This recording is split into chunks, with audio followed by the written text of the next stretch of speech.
Good morning बच्चों। BSc BEd की first year की क्लास में आपका स्वागत है। अपने कल जो टॉपिक चल रहा था वो वॉल बॉक्स के बारे में पढ़ रहे थे बच्चों। किसके बारे में? वॉल बॉक्स के बारे में। Wall box. अब ये वॉल बॉक्स किस प्रकार की एल की होती है इसके बारे में कल अपने डिस्कस किया। वॉल बॉक्स होता है वो बॉल पेन की एक नोक की सुई होती है, आलपिन होती है ना, उसकी नोक होती है ना, उससे या उससे थोड़ा सा बड़ा होता है।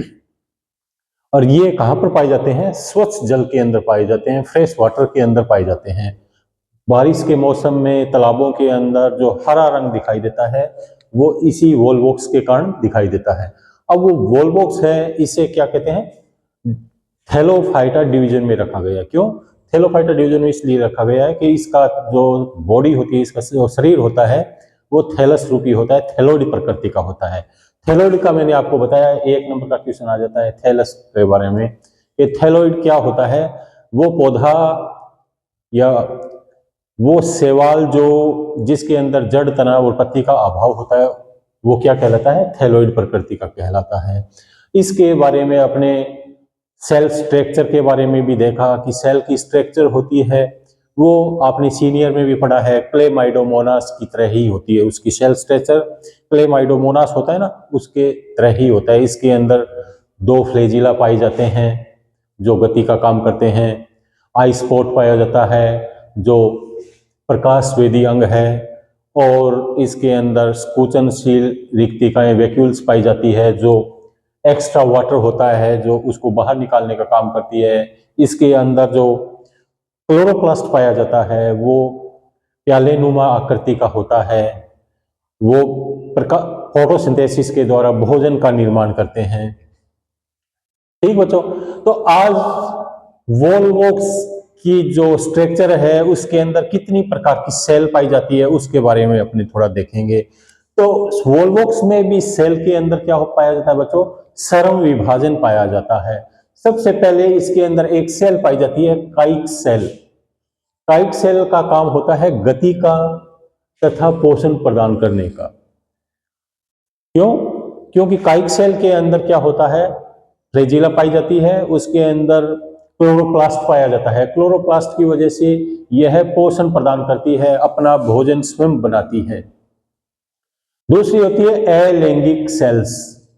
अलैंगिक सेल्स होती है जिसके अंदर पुत्री कॉलोनी का निर्माण होता है, डॉटर कॉलोनी का निर्माण होता है। इससे अपनी जो एक पीढ़ी से दूसरी पीढ़ी बढ़ाने में का योगदान देती है अलैंगिक सेल्स। फिर दूसरी होती है नर लैंगिक कोशिकाएं। मेल सेक्सुअल सेल्स होती है, उसमें पूधानी का निर्माण होता है, एंथ्रीडियम का निर्माण होता है। किसका बच्चों? एंथ्रीडियम का। नेक्स्ट चौथी होती है मादा लैंगिक कोशिकाएं, जिसमें क्या किसका निर्माण होता है? अंडधानी का, ऊगोनियम का निर्माण होता है। और ऊगोनियम में एग का निर्माण होता है, एक सेल का निर्माण होता है, जिसके बारे में अपने रिप्रोडक्शन के अंदर पढ़ेंगे। सेक्सुअल और एसेक्सुअल रिप्रोडक्शन के बारे में पढ़ेंगे इसमें। अब वॉल बॉक्स के जनन के प्रकार कितने होते हैं? वॉल बॉक्स में जनन बच्चों दो प्रकार से होता है। कितने प्रकार से? दो प्रकार से होता है। पहला तो होता है अलैंगिक और दूसरा होता है लैंगिक।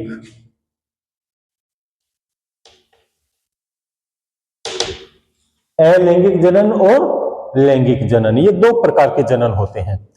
तो इसमें अब अपने इसको लेके चलते हैं अलैंगिक जनन में। अलैंगिक जनन बच्चों वो वॉल बॉक्स में तभी होता है जब फ्रेश वाटर के अंदर पर्याप्त मात्रा में भोजन होता है, पर्याप्त मात्रा में भोजन उपलब्ध होता है। और यह तभी उपलब्ध होगा जब दशाएं या परिस्थितियां या कंडीशन अनुकूल अवस्था में होगी। जब अनुकूल अवस्था में होती है तो इसकी जो सेल होती है, एक विशेष सेल होती है जिसे अपने चित्र के सहायता से समझेंगे। वॉल बॉक्स का चित्र इस प्रकार का होता है बच्चों। वॉल बॉक्स इस प्रकार की आकृति का होता है। ठीक, इसके अंदर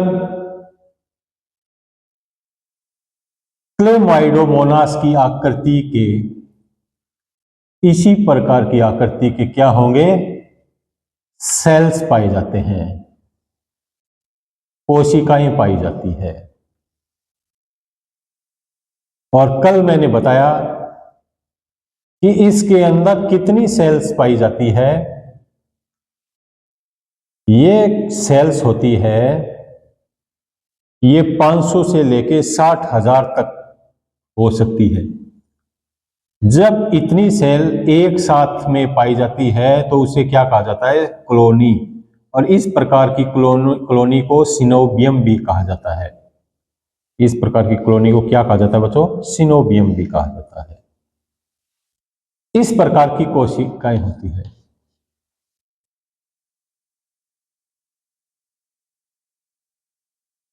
ये इसके अंदर फ्लैजिला आ गए।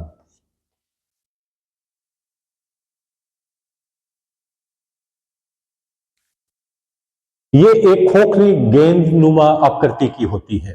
फुटबॉल होती है ना, उसी आकृति की होती है और खोखली होती है। इसके चारों ओर कोशिकाएं पाई जाती है। ये कोशिकाएं कितनी होती है, एक सिनोबियम में 500 से लेके 60,000 तक सेल्स इसके अंदर पाई जा सकती है। अब अलैंगिक जनन के अंदर बच्चों ऐसा होगा कि एक विशेष प्रकार की सेल होती है और वो सेल क्या करती है, उसकी फ्लैजिला क्या होती है, विलुप्त हो जाती है। मान लीजिए ये एक सेल है और जब ये सेल आकार में बढ़नी शुरू हो जाती है, आकार में क्या होगी, इसका आकार बढ़ने लग जाएगा। तो जिस प्रकार इसका आकार बढ़ेगा,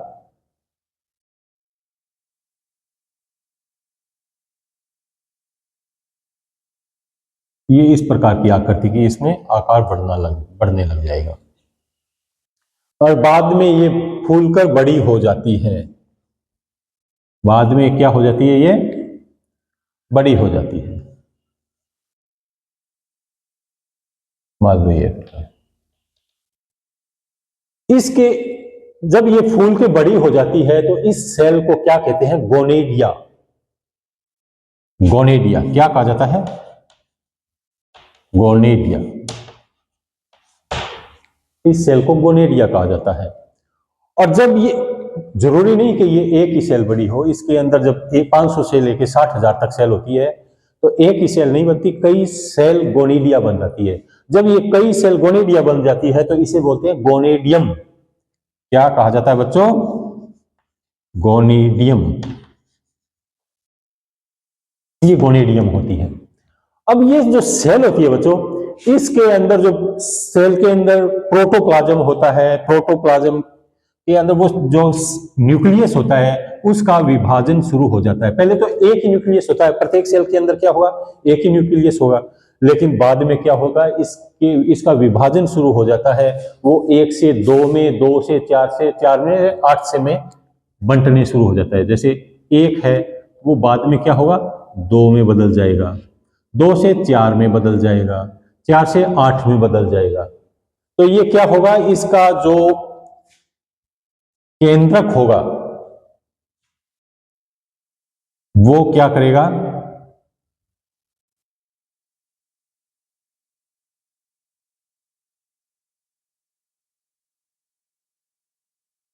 कई सेलों में बदलना शुरू हो जाता है इस प्रकार।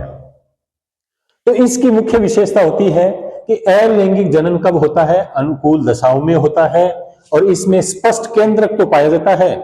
गोनेडिया में क्या होगा, स्पष्ट केंद्रक तो मिलेगा लेकिन इसके अंदर 2 चीज नहीं मिलेगी, एक तो फ्लैजिला गायब हो जाएगी और एक इसका आई स्पॉट गायब हो जाएगा। इसमें न तो आई स्पॉट मिलता और न इसमें फ्लैजिला मिलती है। फ्लैजिला और के अंदर है ना, कशाभिकाएं और में है, लेकिन इसके अंदर कशाभिकाएं नहीं है और आई स्पॉट भी इसके अंदर गायब हो जाता है।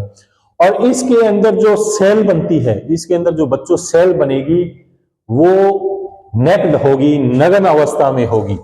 सभी सेल्स क्या होगी, नग्न अवस्था में होगी, कशाभिकाएं रहित होगी। इसके अंदर जो सेल बनती है, ये छोटी छोटी जो सेल बनेगी ना, केंद्रक विभाजन, प्रोटोप्लाज्म विभाजन होने के कारण, तो ये सेल क्या होगी, नेक्ड होगी, फ्लैजिला इसके ऊपर नहीं होंगे, एब्सेंट हो गए और ये जो सेल होती है ये पास में सटी हुई अवस्था में पाई जाती है।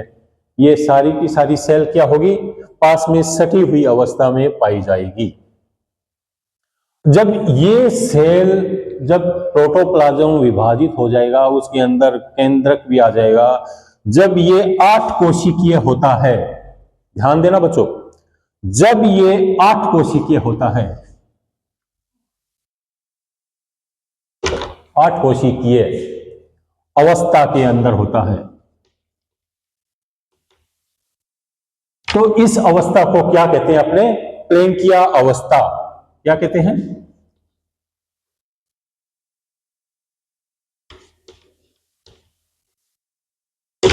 प्लेंकिया अवस्था। आपके बी सेक्शन के अंदर 3 नंबर का क्वेश्चन बहुत बार पूछा जा चुका है कि वोल्वोक्स के अंदर प्लेंकिया अवस्था किसे कहते हैं, या प्लेंकिया अवस्था को आप समझाइए। तो आप क्या समझाओगे कि जब वोल्वोक्स के अंदर अलैंगिक जनन होता है तो उसकी एक सेल बड़ी हो जाती है जिसे बोला जाता है गोनिडिया, और कई कोशिकाएं गोनिडिया में बदल जाती है तो इसे बोला जाता है गोनिडियम। और जब ये इसका प्रोटोप्लाज्म विभाजित होकर 8 कोशिकीय अवस्था के अंदर आता है तो उसे बोला जाता है प्लेंकिया अवस्था।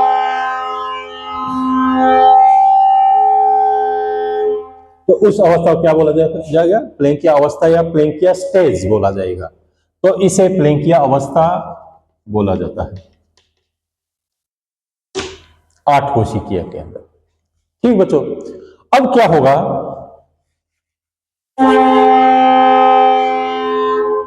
अब इसको अपने थोड़ा सा विस्तार रूप से समझते हैं, इसको बाहर लाके एक बार देखते हैं कि ये इस प्रकार की संरचनाएं होती है, इस प्रकार की संरचना।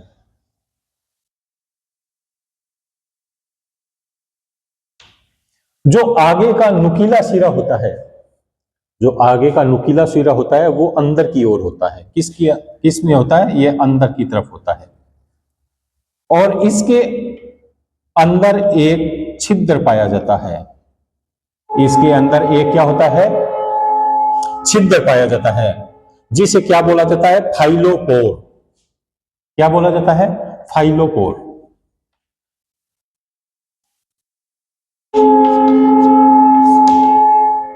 इसे फाइलोपोर बोला जाता है।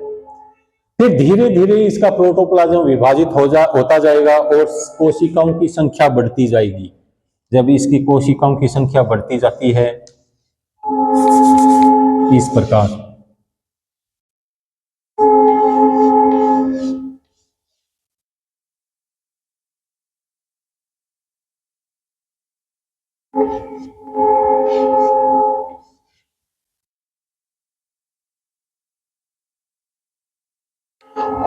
तब क्या होता है, इसके अंदर एक प्रतिलोमन अवस्था आती है। कौन सी, प्रतिलोमन अवस्था आती है।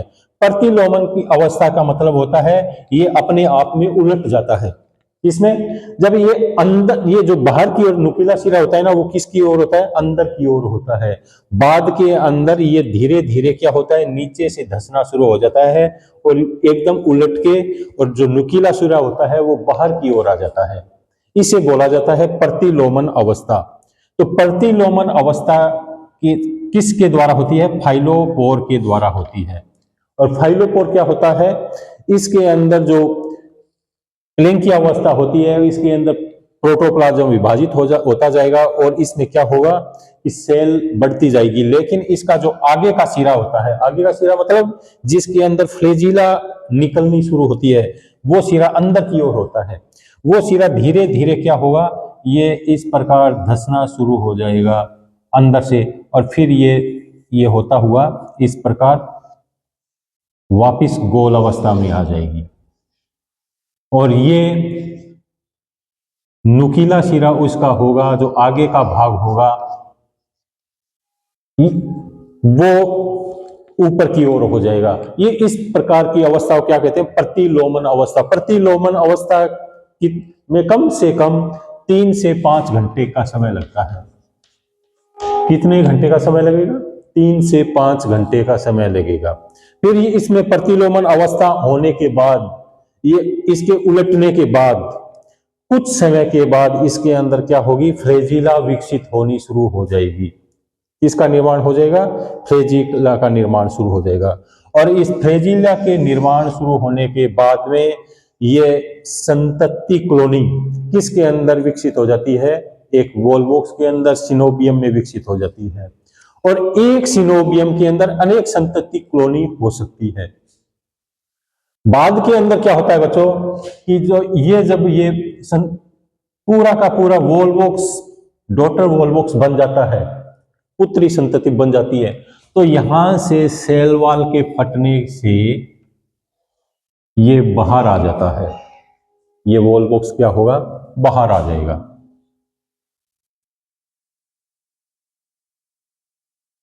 ये वॉलवॉक्स बाहर आ जाएगा और ये बाहर गति करता रहता है।